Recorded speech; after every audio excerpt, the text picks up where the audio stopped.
ഞാൻ അങ്ങനെ ഞായറാഴ്ച ഉച്ച തിരിഞ്ഞ് വീട്ടിലോട്ട് പോകുന്ന വഴിയാണേ. അപ്പൊ മാങ്ങ വാങ്ങാൻ വേണ്ടി നിർത്തിയ സമയത്ത് ഞാൻ ചോദിച്ചു, ഇതൊന്നോ ഇത്രപാട് ബ്ലോക്ക്, ഇത് കണ്ണൂരെ പോലെയും ബ്ലോക്ക്.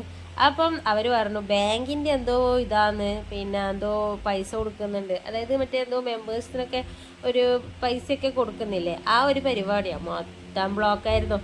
എന്നിട്ടോ ഇപ്പം സത്യം പറഞ്ഞാൽ വിഷമം തോന്നി ഇത് കണ്ടപ്പോൾ. ഇവർക്ക് ശരിക്കും അത് അക്കൗണ്ടിലോട്ടേക്ക് ട്രാൻസ്ഫർ ചെയ്താൽ പോരെ അല്ലേ? ശരിക്കും അതൊരു കാര്യമല്ലേ? അവർക്ക് ഇങ്ങനെ ക്യൂ നിന്ന് ക്ഷീണിച്ച് അങ്ങനത്തെ ഒരു അവസ്ഥ വരുത്തണ്ടല്ലോ. നേരെ പിന്നെ അക്കൗണ്ടിലോട്ടേക്ക് മാറ്റിയാൽ പോരെ. ഇതിൻ്റെ കാര്യങ്ങളൊന്നും എനിക്കറിയില്ല. എൻ്റെ മനസ്സിലന്നേരം ഒരു കാര്യമായിട്ട് തോന്നിയതാണ് കേട്ടോ. പിന്നെ ഒരു പാക്കറ്റ് അരിയും, കുഞ്ഞ് 1 കിലോൻ്റെ അരിയും കണ്ടിന് കുറേ ആൾക്കാരുടെ കൈമിൽ. തിരിച്ചു വരാൻ ലേറ്റ് ആകുമെന്ന് വിചാരിച്ചിട്ട് പച്ചക്കറിയൊക്കെ വാങ്ങിയിട്ട് പോകാമെന്ന് കരുതി. അപ്പോൾ പച്ചക്കറി കടയിൽ കയറിയേ. അവിടെ നിന്ന് കുറേ സാധനങ്ങളെല്ലാം വാങ്ങി. അത്യാവശ്യം സാധനം വാങ്ങിക്കണം. അപ്പം അതെല്ലാം വാങ്ങി. പിന്നെ അതൊന്നും അറിയാം, വെള്ളം അച്ഛൻ അത് വീടിൻ്റെ അടുത്ത് നിന്ന് ഒരാൾ വെള്ളം എടുത്തിട്ട് പോകും ഒരു ജോലി സ്ഥലത്തേക്ക്. അപ്പോൾ അവിടെ അച്ഛൻ വെള്ളം കൊണ്ടുവെക്കും എപ്പോഴും. അപ്പോൾ അച്ഛൻ അവിടെ ഇരിക്കുന്നുണ്ട്. അച്ഛൻ അന്ന് ഇവർ രണ്ടും കൂടി അടി കയ്യലാണ്. രണ്ടാക്കും പിന്നെ വേറെ പണിയൊന്നുമില്ലല്ലോ. അപ്പം അടി കയ്യലാണ്. അപ്പം നമ്മൾ ചായൻ്റെ കടിയൊക്കെ വാങ്ങിയതുണ്ടായിരുന്നല്ലോ. അപ്പോൾ അമ്മ ചായ വെച്ച്. പിന്നെ അപ്പം അമ്മ സ്വീറ്റ് പൊട്ടാറ്റോ, ചക്കരക്കിഴങ്ങ്, നമ്മൾ പറയും ബത്താസ് അതാണ് കേട്ടാ. അപ്പോൾ അതെല്ലാം കഴിക്കലാന്ന് കേട്ടാ. അപ്പോൾ ഇഷ്ടമുള്ളത് പോലെ എടുത്ത് വീതിച്ചിട്ട് അവർ കഴിക്കുന്നുണ്ട് പിള്ളേർ. പിന്നെ അപ്പം ഞാൻ അച്ഛനും കൊണ്ടു കൊടുത്തു. അച്ഛൻ എന്നാ ഇഷ്ടമുള്ളതെന്ന് വെച്ചാൽ എടുത്തോട്ടെ എന്ന് വെച്ചിട്ട് അച്ഛൻ എടുത്തു കൊടുത്തു. അച്ഛനവിടെ സോഫയുമ്പോൾ തന്നെ ഇരുന്നത്. അപ്പോൾ അച്ഛൻ വന്നിട്ടില്ല. അപ്പോൾ അച്ഛൻ പിന്നെ അവിടെ ഇരുന്ന് അച്ഛന് ചായയെല്ലാം എടുത്ത് കൊടുത്ത്.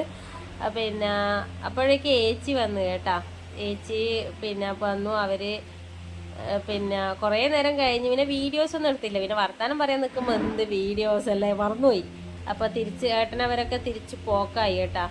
അപ്പോൾ പോകുന്ന സമയത്ത് പിന്നെ അങ്ങനെ വീഡിയോ എടുത്തതേ ഉള്ളൂ. പിന്നെ ഇത് അമ്മേൻ്റെ കുറ്റി കുരുമുളക് കേട്ടാ. സ്ഥലമില്ലാത്തവർക്കല്ലേ ഇതെല്ലാം ഒരു ഇതാണ്, എന്താ പറയുക, ചെയ്യാം. എൻ്റെ കാര്യമല്ല കേട്ടോ, മറ്റുള്ളവരുടെ കാര്യമാണ് ഞാൻ പറഞ്ഞത്. അപ്പോൾ ഈ സാധനത്തിന്, ഈ തുമ്പീനെ നമ്മൾ അച്ചിക്കണി എന്ന് പറയും. അപ്പോൾ നമ്മൾ അപ്പത്തെ റൊഹാനാന്നേ. ഇത്തത്തെ വാ ആമിത്തത്തെ വാ. ഇവളെന്തോ കുശുമ്പ് കൂടിയതിൻ്റെ കാര്യം ഞാൻ കാണിച്ചു തരാം. ലാസ്റ്റ് തൊട്ട് ഒരു കുഞ്ഞു വീഡിയോ ഉണ്ട്, അത് ഞാൻ കാണിച്ചു തരാം. എന്തിനാ അവൾ കരഞ്ഞ് കുശുമ്പായിട്ട് നിൽക്കുന്നതെന്ന്. അപ്പോൾ നമ്മൾ ഇറങ്ങാൻ വേണ്ടി പോയി. അപ്പോൾ അച്ഛനവിടെ പുറത്ത് വന്ന് ഇരിക്കുന്നുണ്ട്. മൂപ്പർക്ക് കഴിയുന്നില്ല. അപ്പം ഇതാണ് സംഭവം. ആമി ഒന്ന് വീണിട്ട് കരച്ചിലാണ് കേട്ടാ. പാവ ആമി, എനക്ക് സഹിക്കാൻ കഴിയുന്നില്ല. കൈ മുറിഞ്ഞു പോയി, മണ്ണായി, ഇങ്ങനെയൊക്കെയാണ് കേട്ടാ. അങ്ങനെ അവളെ സമാധാനിപ്പിച്ച് കുറേ നേരം ഇരുന്ന്. അപ്പോൾ ആമീൻ്റെ മുഖം സൂം ചെയ്ത് കൊണ്ടുവരുന്നുണ്ട് കേട്ടാ. അയ്യോ എൻ്റെ കുപ്പായത്തിൽ മണ്ണായി എന്നും പറഞ്ഞിട്ടാണ് അടുത്ത കരച്ചിൽ. കണ്ട കൈയും മുറിഞ്ഞു പോയി. അത് എങ്ങനെയാ വീണേന്നൊന്നും ഞാൻ കണ്ടിട്ടില്ല കേട്ടാ.